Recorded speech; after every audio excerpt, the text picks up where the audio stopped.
Yun, magandang umaga nga guys. So, gumising na naman tayo para sa ating mga kalapati. Usapang kalapati na naman to guys. Tara, samahan nyo ako.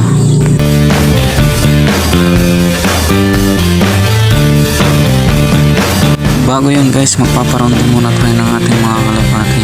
At kung napapanood itong video na to, huwag kalimutan mag-like, share, follow, and comment na rin sa ating Facebook page. At mag-follow ko na rin sa ating YouTube channel.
Update lang din nating mga breeders guys.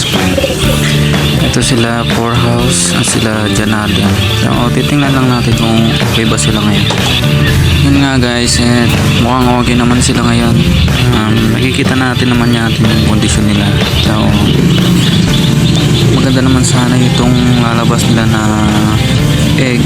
Sana mag-fertile yung dalawang yan kasi sayang ang panahon natin. Dito na rin tayo sa isang breeder natin. So nangitlog na rin pala yung bagong pairing natin na Hazel at saka Blue Bar. 1 week pa lang sila nangitlog na.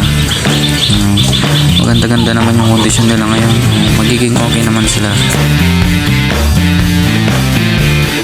At ito nga guys, ipapakita ko sa inyo yung may one eye cold natin ngayon na black check. Kunin ko lang sandali itong black check natin guys. Ipapakita ko sa inyo yung one eye cold nya kung okay na ba o hindi. At shoutout nga pala sa mga club dyan na sinalihan ko, TNP, at shoutout sa inyo.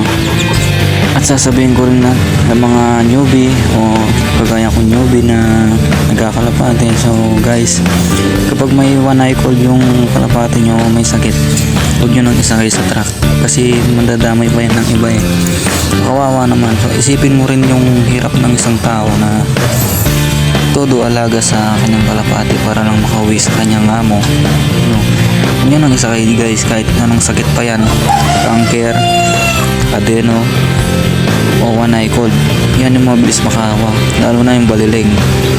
Yun ang isasakay ko guys kung ganun, kasi nakakahawa naman din yung ibang parte natin. Isipin nyo rin sila na nag-aalaga talaga ng kalapate tapos wala rin saysay kung magkakasakit lang ng ibon nila. Sayang din yung panahon tsaka pera na ginagastos nila para sa gamot. Isipin nyo rin guys kung kayo yung ganyan, mahirap. Ikaw at ako at buong fansher natin guys, mga dadamay sa sakit na ganyan. Huwag na natin isali guys, para rin sa atin itong ikabubuti para maging ayos ang ating karera at umabot pa sila sa training ng ating mga ibon at sa derby.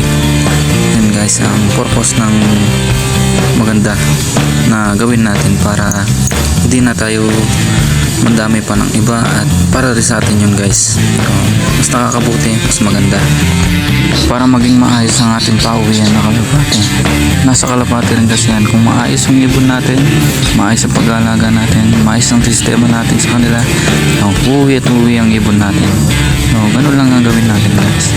Maraming salamat sa kung nagpapa-shoutout pala dyan. Mag-comment lang kayo sa sa ibaba para mabasa ko at sa susunod na video ay mailagay ko kayo dito sa ating video para ma-shoutout ko rin kayo.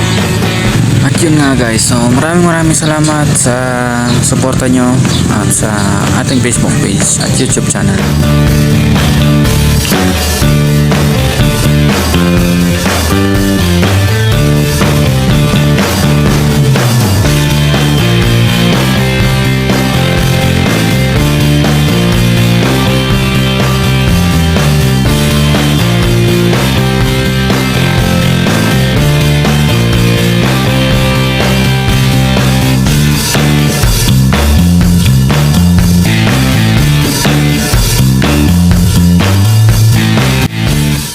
At hanggang dito na lang mga kalapatids. Maraming salamat.